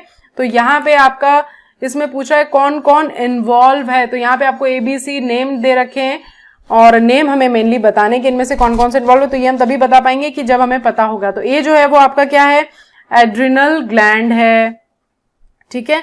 और जो आपका बी है बेटा वो है आपकी रीनल आर्टरी है, ठीक। इसके बाद आपकी जो सी है that is the renal vein, and जो आपकी डी है वो तो आपको किडनी दिख ही रही होगी, और जो आपका ई है that is the inferior vena cava, ठीक, शॉर्ट फॉर्म में मैंने लिख दिया है। तो यहाँ पे जो इन्वॉल्व होगा वो होगा आपका एक तो ए इन्वॉल्व होगा, दूसरा डी किडनी इन्वॉल्व होगी, तो ए एंड डी आपका यानी कि D option is correct here. Next question क्या है, थोड़ा और स्पीड बढ़ाते हैं, which is false for vexillary और पैपिलेशियस एस्टिवेशन। डायग्राम देखिए यहाँ पे है, बहुत सुंदर सा डायग्राम है, बिल्कुल क्लियर हो जाएगा। यहाँ पे आपका क्या है, पूछ रहा है फॉल्स कह रहा है ना, तो देखते हैं क्या है। 2 smallest anterior petals are known as keel, ठीक है, यहाँ पे देखिए कील आपको दिखाई दे रहा है। 2 lateral petals are known as wing, तो यहाँ पे आपको विंग्स भी दिखाई दे रहे हैं। The largest standard petal is posterior, and फिर उसके बाद में largest standard petal is anterior and overlaps wing, तो यहाँ पे डी ऑप्शन करेक्ट होगा। नेक्स्ट क्वेश्चन क्या है, dash of volume of neural tissue in our body is contributed bye neuroglia, तो यहाँ पे क्या है, less than 25%, greater than 50%, greater than 75% and 90%, तो यहाँ ग्रेटर देन 50% जो है वो आपका करेक्ट होगा, ठीक है, बी ऑप्शन यहाँ पे करेक्ट होगा। यहाँ पे मेनली 2 टाइप्स की सेल्स जो होती है वो इन्वॉल्व होती हैं, एक है आपकी नॉन एक्साइटेटरी सेल्स, यहाँ लिख दे रही हूं मैं, एक्साइटेटरी सेल्स, और जो दूसरी है वो है आपकी एक्साइटेटरी सेल्स, ठीक है, नॉन उसमें नहीं है, राइट। तो यहाँ पे आपका greater than 50% is the correct option है। नेक्स्ट क्वेश्चन क्या है, question number 57, select from the following flowing the total number of plant having epipetalous stamen. Okay, बहुत सारे एग्जांपल्स दे रखे हैं, gram, arhar, moong, sesbania, lupin, mulethi, soybean, tomato, brinjal, belladonna, petunia, tobacco, tulip, aloe, colchicine, asparagus, chilli, groundnuts, indigofera and sunhemp. तो जो आपके stamens जो attach होते हैं पेटल से, that is known as the epipetalous condition, ठीक। अब एपिपेटलस स्टेमन की यहाँ पे मैं देखिए डायग्राम दिखा देती हूँ आपको। ये जो है आपके that is the actually epipetalous स्टेमन, और ये आपके सोलेनेसी फैमिली में प्रेजेंट होंगे। तो सोलेनेसी के कौन कौन से हो जाएंगे मेंबर, एक तो आपका हो गया यहाँ पे टोमेटो हो गया, फिर उसके बाद में आपका ब्रिंजल भी है सोलेनेसी का, देन आपका बेलाडोना है, साथ ही साथ दे रखे हैं, पिट्यूनिया है, और टोबैको भी है, ट्यूलिप, एलोए, कॉल्चिसिन, एस्पैरगस नहीं, चिली है, ग्राउंडनट्स, इंडिगोफेरा नहीं। ये तो यहाँ पे आपके कितने हैं, 1 2 3 4 5 6, तो 6 आपका यानी कि बी ऑप्शन करेक्ट होगा। नेक्स्ट क्वेश्चन क्या है, select the correct match with respect to American cockroach periplaneta americana, head restricted mobility, sparacles 12 pairs, malpighian tubules 50 to 16 number, anal styles, sternum of 9th abdominal segments। तो यहाँ पे anal cerci जो होते हैं वो आपके 1 पेयर होते हैं, और ये jointed filamentous स्ट्रक्चर होते हैं जो सेंसिटिव होते हैं साउंड्स एंड वाइब्रेशंस के लिए। जो एनल स्टाइल्स होते हैं, इन दोनों में कंफ्यूजन होता है इसलिए इसको मैं बता रही हूँ। जो एनल स्टाइल्स होते हैं ये शॉर्ट थ्रेड लाइक स्ट्रक्चर होते हैं जो कि कॉपुलेशन में हेल्प करते हैं। यहाँ देखिए डायग्राम भी मैंने दिया हुआ है तो आपको पूरा अच्छी तरह से क्लियर हो जाएगा। ये देखिए that is the anal style, thread like structure आपको दिख रहा है ना ये, ओके। और आप एनल सर्काई भी आप देख सकते हैं, एनल सर्कस भी आपको दिखाई दे रहा है, ठीक है। तो यहाँ पे जो आपका डी ऑप्शन है वो करेक्ट होगा, that is anal style, sternum of 9th abdominal segment. Next question क्या है, which of the following pairs have different types of roots, bean mustard, wheat jowar, maize mustard and grass monstera. तो maize and mustard होगा क्योंकि मेज जो है वो आपका कैसा है, दैट इज मोनोकॉट, और मस्टर्ड आपका कैसा है, दैट इज डाइकॉट। तो सी ऑप्शन करेक्ट होगा। नेक्स्ट क्वेश्चन क्या है, which one of the following is correct pairing of a body part and the kind of muscle tissue that moves it, biceps of upper arm smooth muscle fibers, abdominal wall smooth muscles, iris involuntary smooth muscles and heart wall involuntary unstraighted muscle। तो यहाँ पे आपका C option iris involuntary smooth muscle correct होगा। Next question क्या है, select the incorrect statement with respect to the prothallus of pteridophyta। Prothallus देखिए ये diagram है आपका, right. Fern prothallus bearing sex organs Antheridia and Archegonia. It is a gametophytic phase. It is a multicellular and free living. It is well differentiated with vascular tissue and it is a small and undifferentiated। तो ये भी सही है, ये भी सही है, ये भी सही है। आपका जो ये कह रहा है well differentiated with vascular tissue क्या है, नहीं। तो सी ऑप्शन यहाँ पे करेक्ट होगा। नेक्स्ट क्वेश्चन क्या है, how many of the given statements are incorrect। साथ के साथ देखते चलते हैं। The sternum is the part of the axial skeleton, that is correct। 5 pairs of ribs are not true ribs, that is also correct। and limbs are part of appendicular skeleton, pectoral girdle, ये सारे ही correct है। तो यहाँ पे कोई भी statement ऐसा नहीं है जो इनकरेक्ट हो, तो आपका ए ऑप्शन करेक्ट होगा। नेक्स्ट क्वेश्चन है question number 63, which of the following pairs of plants represent conifers, cycas, ginkgo, pinus and cedrus, pinus and eucalyptus and cycas and wolffia. तो यहाँ पे जो आपका करेक्ट ऑप्शन होगा that is the pinus and cedrus, B option is correct here. चलिए next question क्या है, the gap between the membranes of 2 neurons is termed as synaptic knob, synaptic cleft, cyton, axon, hillock. तो यहाँ पे synaptic cleft इसको कहा जाता है, तो बी ऑप्शन करेक्ट होगा। नेक्स्ट क्वेश्चन क्या है, rules of nomenclature are given by certain organisation and are universal, बिल्कुल सही। And which one of the following is not a rule for naming an organisation, इनमें से क्या नहीं है, biological names can be written in any language, पहले ही आपका यहाँ पे जो है वो सही नहीं है। दूसरा क्या है, the first word in my biological name represent the genus name and the second is a specific epithet, ये सही है। The names are written in Latin and italicised, तो ये भी सही है। When written by hand, the names are underlined, separately, ये भी करेक्ट है। तो जो एक्चुअल में बायोलॉजिकल नेम्स होते हैं वो हर एक लैंग्वेज में नहीं लिखे जाते हैं, ये एक्चुअल में लैटिन ओरिजिन है, तो इसलिए इसको लैटिन रिप्रेजेंट करने, इसको मतलब लैटिन में कन्वर्ट करके या तो लिखा जाएगा, और या अगर आप अदरवाइज इसको रिप्रेजेंट करेंगे कि हाँ ये लैटिन में, तो इसको इसलिए इटैलाइज्ड करके लिखा जाता है, ठीक है। बाकी जो आपका पहला वाला पार्ट होता है वो आपका क्या रिप्रेजेंट करता है, जीनस को, जो दूसरा होता है सेकंड नेम वो आपका स्पीशीज यानी कि स्पेसिफिक एपिथेट होता है। क्लियर। और अगर हम हाथ से लिख रहे होते हैं तो हमें उसको अंडरलाइन करना होता है, ठीक है। जैसे मैग्नीफेरा इंडिका मैं लिख रही हूं,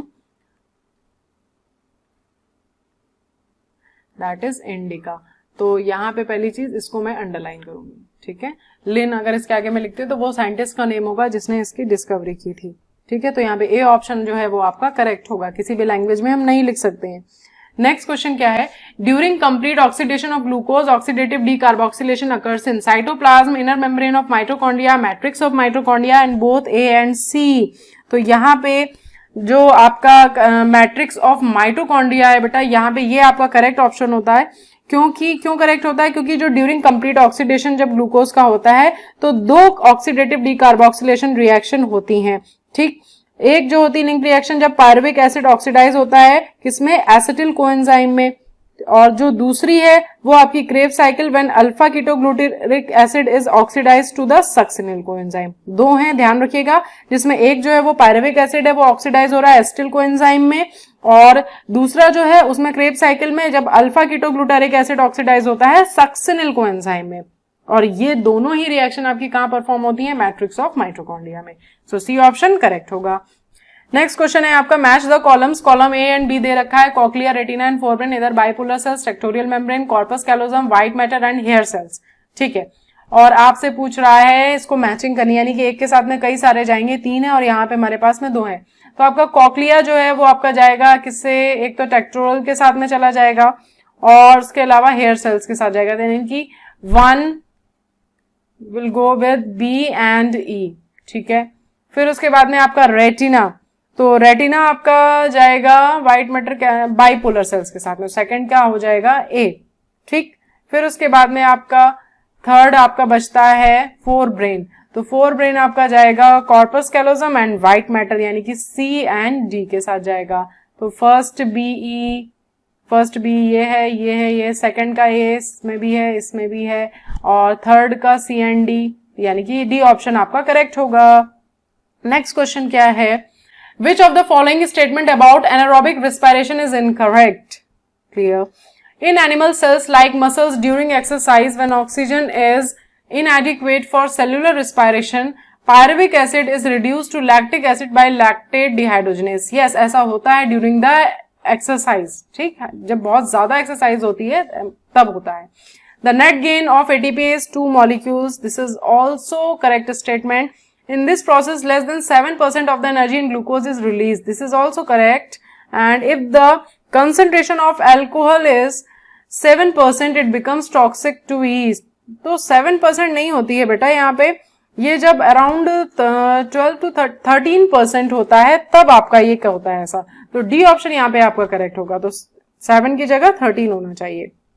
नेक्स्ट क्वेश्चन क्या है, an endocrine gland which secretes melatonin is located at dorsal side of forebrain, middle side of forebrain, dorsal side of midbrain, middle side of midbrain। तो ये कहां पे लोकेट होती है, dorsal side of forebrain, ये option आपका correct होगा।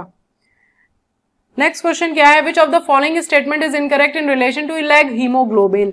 तो लेग हीमोग्लोबिन किस तरह से प्रेजेंट होता है, ये देखिए डायग्राम, पिंक कलर के ऐसे होते हैं, कुछ नोड्यूल्स होते हैं। ऑप्शंस क्या है हमारे पास में, इनकरेक्ट बताना है। Leg haemoglobin functions as oxygen scavenger, तो ये तो करेक्ट है। It is synthesised by the head host cell, बिल्कुल करेक्ट है। It makes nodules pink coloured, ये भी कलर करेक्ट है, देखिए पिंक कलर के कर देता है। इट ऑक्सीडाइजेस एंजाइम नाइट्रोजनेज, नहीं, जो ये एंजाइम है जब ऑक्सीजन अगर प्रेजेंट होगा तो ये फंक्शनल नहीं हो पाता है, तो ये एक्चुअल में उसको ऑक्सीजन लेस वाला एनवायरमेंट प्रोवाइड करने के लिए मेनली जो है प्लांट इसको बनाता है, ठीक। तो यहाँ पे आपका जो डी ऑप्शन है वो सही है, क्योंकि ये इनकरेक्ट स्टेटमेंट है। नेक्स्ट क्वेश्चन क्या कहता है, select the incorrect match again, ANF arteria of heart, erythropoietin kidney, glucocorticoids zona glomerulosa and oestrogen and placenta. तो यहाँ पे आपका ग्लूकोकॉर्टिकॉइड जोना ग्लोमेरुलसा ये आपका करेक्ट ऑप्शन है, because that is not a correct match here.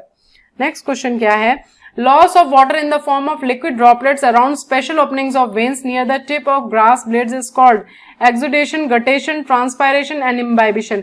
ये उस condition में होता है, एक तो नाइट में होता है और उस कंडीशन में होता है जब आपके वाटर ज्यादा आ रहा है प्लांट के अंदर बट ट्रांसपायरेशन तो उतना ज्यादा नहीं हो पा रहा है, यानी कि एब्जॉर्प्शन, यहां लिख देते हैं absorption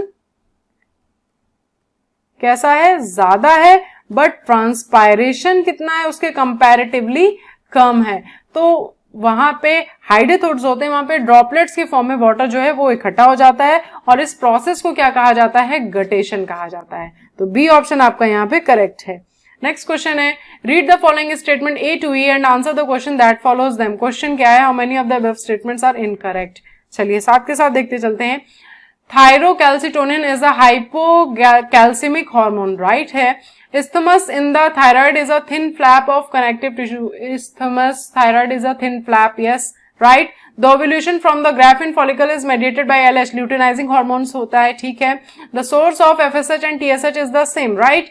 Hormones are non-nutrient chemicals. Yes, this is non-nutrient chemicals. ये तो सारे ही जो है करेक्ट स्टेटमेंट है, कोई भी इनकरेक्ट नहीं है, तो नन आपका यहाँ पे करेक्ट होना चाहिए आंसर। नेक्स्ट क्वेश्चन क्या है, the correct sequence of flow of electrons in the light reaction is, okay, तो photosystem second, plastoquinone, cytochrome, photosystem 1 and ferredoxin। तो मैं आपको जो एक्चुअल होता है वो सीधे डायरेक्ट हम देखते हैं क्या होता है ताकि आपको पता रहे। कहां पे होती है light reaction, in the ग्राना of chloroplast, ठीक है, जहां पे लाइट एनर्जी एक्साइटेशन करती है इलेक्ट्रॉन्स का जो पास होते हैं डिफरेंट डिफरेंट कैरियर्स से, जिसके थ्रू क्या रिजल्ट हमें मिलता है, एटीपी जनरेशन होता है। और इस प्रोसेस को क्या कहा जाता है, इस प्रोसेस को कहते हैं हम फोटोफॉस्फोराइलेशन। क्लियर, तो ये प्रोसेस है आपकी फोटोफॉस्फोराइलेशन, ठीक। अब जो यहाँ पे कैसे कैसे होगा, तो यहाँ पे सबसे पहले क्या होगा, फोटोसिस्टम सेकेंड, देन आफ्टर आपका आएगा प्लास्टोक्विनोन, देन फिर जाएगा साइटोक्रोम्स, फिर photosystem first and then after ferredoxin. तो ए ऑप्शन में आपके ये सारी चीजें दिखाई दे रही है, तो ए ऑप्शन आपका यहाँ पे करेक्ट होगा। नेक्स्ट क्वेश्चन क्या है, in photosynthesis the light independent reactions take place in photosystem first, photosystem second, stroma and thylakoid lumen. तो फोटोसिंथेसिस प्रोसेस में दो स्टेप होते हैं मेनली, एक होता है आपका लाइट डिपेंडेंट, जिसमें मतलब लाइट की रिक्वायरमेंट है ही आपको, लाइट डिपेंडेंट स्टेप, ठीक। और ये कहां पे होती है बेटा, ये ग्राना में होती है, ठीक। दूसरा होता है आपका लाइट इंडिपेंडेंट स्टेप, और ये कहां पे परफॉर्म होती है आपकी, इसे डार्क रिएक्शन भी आप कह सकते हैं, ये होती है स्ट्रोमा में, ठीक। तो यहां पे क्या पूछ रहा है, लाइट इंडिपेंडेंट ही पूछ रहा है, तो ये कहां परफॉर्म होगी, स्ट्रोमा में। क्लियर। नेक्स्ट क्वेश्चन क्या है, the cut flowers and vegetables are kept fresh for a long period by which of the following plant hormone, auxin, gibberellin, cytokinin and ethylene. तो साइटोकाइनिन का रोल होता है इसमें, क्योंकि cytokinin is a growth promoter. जो बच्चे यहां तक पूरा वीडियो देख चुके हैं मुझे कमेंट सेक्शन में जरूर बताइएगा कि आपने यहां तक देखा है, ठीक है। साथ ही साथ में ये डिले करता है किस चीज को, प्रोसेस ऑफ सेनेसेंस को डिले करता है और प्रमोट करता है, यानी कि इंक्रीज करता है न्यूट्रिएंट मेटाबोलाइजेशन को, दैट इज न्यूट्रिएंट मोबिलाइजेशन, ठीक है। तो ये न्यूट्रिएंट मोबिलाइजेशन को प्रमोट कर रहा है, यानी कि डिले भी कर रहा है सेनेसेंस में, तो इसीलिए इस इफेक्ट को क्या कहा, नाम दिया गया है, that is also known as, इस नाम से भी पूछा जा सकता है, that is Richmond Lang effect. Clear. तो यहां पे आप याद रखिएगा साइटोकाइनिन की मैंने सारी चीजें बता दी हैं, ये डिले करता है सेनेसेंस में और ग्रोथ प्रोमोटर्स होता है आपका ये, और न्यूट्रिएंट मोबिलाइजेशन करता है, और इस इफेक्ट को कहा जाता है रिचमंड-लैंग इफेक्ट। तो यहाँ पे आपका सी ऑप्शन करेक्ट होगा। नेक्स्ट क्वेश्चन क्या है, cells of maturation phase show thickening of cells wall, protoplasmic modification both A and B and none of these. जब सेल का मैचुरेशन होता है तो यानी कि वो अपना सबसे ज्यादा बड़ा साइज अटेन कर लेती है, सबसे ज्यादा बड़ा साइज कब होगा? जब उसके प्रोटोप्लाज्म में मॉडिफिकेशन होगा, साथ ही साथ में उसकी सेल वॉल्स में थिकनिंग भी होगी। तो यहाँ पे आपके जो दोनों ही ऑप्शन है ए और बी, वो दोनों ही करेक्ट होंगे। So C option is correct here, both A and B. Next question क्या है? Which fungi are commonly used in biochemical and genetic work? ये तो आपको नेम याद रखना होगा। Claviceps and Puccinia, Neurospora and Saccharomyces, Aspergillus and Alternaria and Penicillium and Rhizopus. तो Neurospora and Saccharomyces यहाँ पे आपका करेक्ट ऑप्शन होगा। ठीक, नेक्स्ट क्वेश्चन क्या है? Which group includes diatoms and golden algae? तो यहाँ पे ऑप्शंस क्या है आपके पास में? Dinoflagellates, chrysophytes, euglenoids and slime. तो जब आर.एच. विटेकर ने 5 किंगडम क्लासिफिकेशन दिया था तो उन्होंने यूनिसेलुलर यूकैरियोट्स को प्लेस किया था किंगडम प्रोटिस्टा में। ठीक, जिन्होंने नहीं पढ़ा हो तो वो देख सकते हैं, मैंने एनसीईआरटी एक्सप्लेनेशन के भी वीडियोस बना रखे हैं, उसमें बहुत अच्छे से एक्सप्लेन किया हुआ है। ठीक, वहां पे इन्होंने इसको 5 किंगडम क्लासिफिकेशन में 5 किंगडम में क्लासिफाई किया था। ठीक, अब इन्होंने यूनिसेलुलर यूकैरियोट्स को रखा था प्रोटिस्टा में, जिसमें डायटम्स और गोल्डन एल्गी को प्लेस किया था इन्होंने क्राइजोफाइट्स में। तो यहाँ पे डायटम्स और गोल्डन एल्गी की बात कर रहा है, तो यहाँ बी ऑप्शन आपका क्राइजोफाइट्स करेक्ट होगा। They are actually microscopic and floats passively in the water current. Next question क्या है आपका? Question number 80। 10 क्वेश्चन बचे हैं। Viruses are considered as a living organism because, पहली चीज तो वायरस जो होते हैं उनको लिविंग और नॉन लिविंग के बीच की कनेक्टिंग लिंक कहा जाता है। वो इसलिए कहा जाता है कि जब वो होस्ट उनको अगर मिल जाता है तो वो लिविंग हो जाते हैं, ठीक है, मल्टीप्लाई कर सकते हैं। लेकिन जब उनके पास में होस्ट नहीं है तो वो एक क्रिस्टलाइन फॉर्म में बाहर रह सकते हैं आराम से। जैसे ही उनको उनके अकॉर्डिंग कंडीशंस मिलेंगी तो वो वापस से लाइव हो जाएंगे। क्लियर? तो यहाँ पे क्या ऑप्शन है? Reproduces inside the host cell, can multiply outside the host cell, भाई नहीं होगा ये तो होगा A option. Respond to touch stimuli, नहीं। रिस्पायर्स, नहीं। तो यहाँ पे आपका ए ऑप्शन करेक्ट होगा। नेक्स्ट क्वेश्चन क्या है? Which of the following is incorrect about methanogens? They are archibacteria. They live in marshy area. Methane is their preferred carbon source and they persist in guts of several ruminant animals and they produces biogas from their dung. तो incorrect कह रहा है आपके लिए, विच of the following is incorrect about methanogens. तो बच्चे confuse होंगे कि मिथेन को प्रेफर करेंगे कार्बन सोर्स के लिए, तो ऐसा नहीं है। यहाँ पे आपका जो करेक्ट ऑप्शन है वो आपका सी होगा, क्योंकि that is actually incorrect about the methanogens. Next question क्या है? बाकी आपको तो पता ही होगा कि आर्कीबैक्टीरिया होते हैं। नेक्स्ट है आपका replication in E coli DNA starts in a definite region known as promoter region, origin of replication, replication fork, template strand. तो ओरिजिन ऑफ रेप्लिकेशन से ही आपका रेप्लिकेशन स्टार्ट होता है, क्योंकि कहीं से भी रैंडमली स्टार्ट नहीं हो सकता है। एक पर्टिकुलर साइट होती है जिसको हम शॉर्ट फॉर्म में ओराई कहते हैं, that is origin of replication, और यहीं से आपका रेप्लिकेशन की प्रोसेस स्टार्ट होगी। क्लियर? नेक्स्ट क्वेश्चन क्या है आपका? Lactose is the substrate for the enzyme beta galactosidase and it regulates switching on and off the operon, hence it is termed as inducer, repressor, apo repressor, co repressor. तो यहाँ पे ये inducer की तरह काम करता है बच्चों। तो ए ऑप्शन यहाँ पे आपका करेक्ट होगा, क्योंकि लैक ऑपेरॉन में जो रेगुलेटर जीन होता है प्रोड्यूस करता है active repressor protein which binds to the operator switching it off. जब बैक्टीरिया को हम ग्रो करेंगे ऐसे मीडियम में जिसमें लैक्टोज प्रेजेंट होगा तो वो एक इंड्यूसर की तरह काम करेगा, और इंड्यूसर की तरह काम करके क्या करेगा? लैक्टोज जाके बाइंड कर जाएगा रिप्रेशर से। ठीक है, तो that will bind to the repressor, तो उसको क्या कर देगा? इनएक्टिव कर देगा, और जब इनएक्टिव कर देगा तो फिर रिप्रेशर अपना काम नहीं कर पाएगा, यानी कि सिस्टम आपका क्या होगा? ऑन हो जाएगा। तो यहाँ आपका ए ऑप्शन करेक्ट है। नेक्स्ट क्वेश्चन क्या है? The enzyme that catalyses peptide bond formation is located in DHU loop of tRNA, smaller subunit of ribosome, larger subunit of ribosome on mRNA। तो ये larger subunit of ribosome में present होता है, सो C option आपका यहाँ पे correct होगा। Next question क्या है? Dash is the vital link that ensures continuity of species between organism of one generation and the next. Zygotes, gametes, myocytes and embryo। तो zygote जो होता है वो हर किसी में मिलेगा, यूनिवर्सली आपको मिलेगा सेक्सुअली रिप्रोड्यूसिंग ऑर्गेनिजम्स में। तो ये ऑप्शन यहाँ पे करेक्ट होगा, क्योंकि यही सबसे पहला फर्स्ट प्रोडक्ट होता है रिप्रोडक्शन के बाद में, फर्टिलाइजेशन के बाद में। नेक्स्ट क्वेश्चन क्या है? The innermost wall layer of microsporangia which provides nutrition to the developing pollen grain, epidermis, endothecium and middle layer tapetum। तो ये फिफ्थ लेयर होती है और ये tapetum है आपकी, ये न्यूट्रिटिव लेयर होती है। तो डी ऑप्शन यहाँ पे आपका करेक्ट होगा।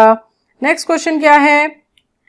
In which of the following condition autogamy is prevented but not geitonogamy, right? self incompatibility of pollen and stigma, non synchronization of pollen and anther release, monoecious condition and dioecious condition। तो monoecious condition में ऐसा होगा जब both male and female flowers are present on the same plant, जैसे कि example आपका क्या हो गया मोनोशियस का, मेज ले सकते हैं आप एग्जाम्पल, ये प्रिवेंट करेगा ऑटोगैमी को बट नॉट ग्यूटेनोगैमी को, ठीक। तो यहाँ पे आपका सी ऑप्शन करेक्ट होगा। Next question number 88, which of the following is incorrect? Double fertilization is characteristics of angiosperm. Double fertilization was discovered by Navashin. Pollen tube shows is apical growth and chemotropic movement. Wind pollination is common in legumes. तो यहाँ पे आपका D option जो है वो incorrect है, that is the wind pollination is common in legumes. Next question क्या है, लास्ट टू क्वेश्चंस बचे हैं। Basal part of ovule which lies opposite to micropyle is hilum, micropyle, chalaza, nucellus। तो nucellus नहीं, आपका chalaza जो है वो आपका करेक्ट ऑप्शन होगा, ठीक है। इसका डायग्राम जिन्होंने पढ़ा होगा उनको ही अच्छे से आ रहा होगा समझ में। लास्ट क्वेश्चन है इस वीडियो का, identify the tissue that commonly performs the function of being supporting framework for epithelium, that is dense regular connective tissue, dense irregular connective tissue, areolar tissue and adipose tissue। तो ये areolar tissues होते हैं बेटा, तो C option यहाँ पे आपका correct होगा। और इसी के साथ में आपके पूरे 90 क्वेश्चंस कंप्लीट होते हैं एनटीए पेपर 55 के। नेक्स्ट पेपर जो आएगा, एक पुराने का आपका हाफ वीडियो आएगा, बाकी जो नया पेपर होगा उसका फुल वीडियो आएगा।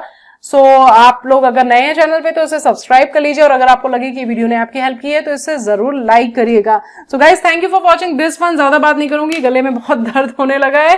सो again once again thank you for watching this one. Bye bye for this time, just stay tuned with Biomania and enjoy the knowledge. Bye bye.